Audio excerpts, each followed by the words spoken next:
Assalamualaikum warahmatullahi wabarakatuh. Halo teman-teman, jumpa lagi dengan Bang Uyi dalam Uyi Ponik.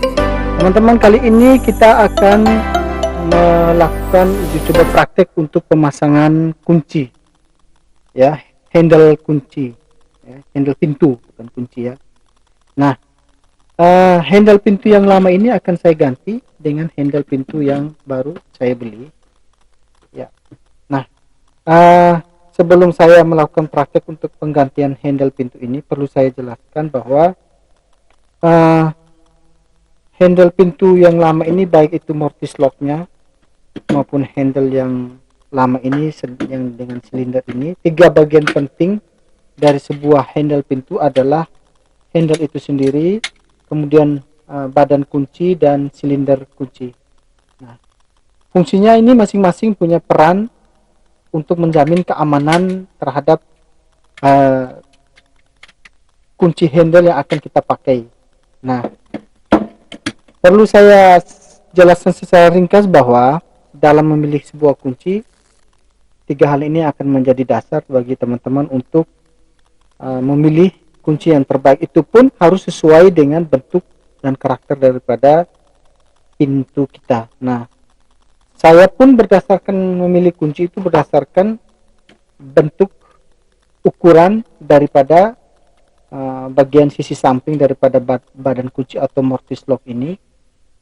Apakah ukuran ini sama tidak dengan ukuran handle pintu set yang baru yang akan saya beli. Nah, oleh karena itu harus diperhatikan bahwa teman-teman tidak hanya memilih bentuk handle pintu yang sama. Nah, ini hampir sama ya teman-teman. Ini bukan faktor yang kedua, tetapi yang paling penting adalah teman-teman memilih mortise lock yang memiliki ukuran yang sama. Nah, ini seperti ini teman-teman. Kalau saya sandingkan antara mortise lock yang lama dengan mortise lock yang baru, maka dia punya ukuran yang sama.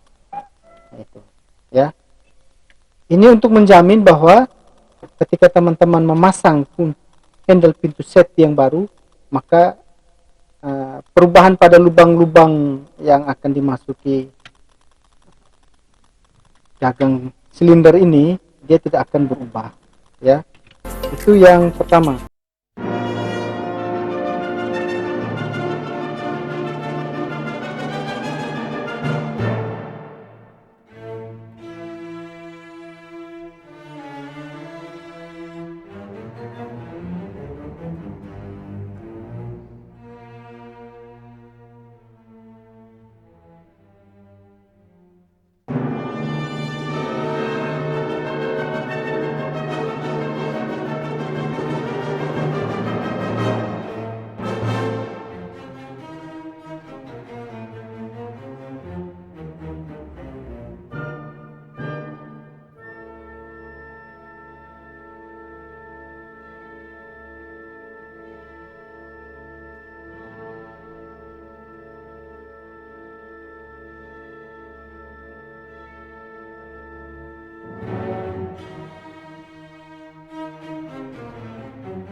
Bye.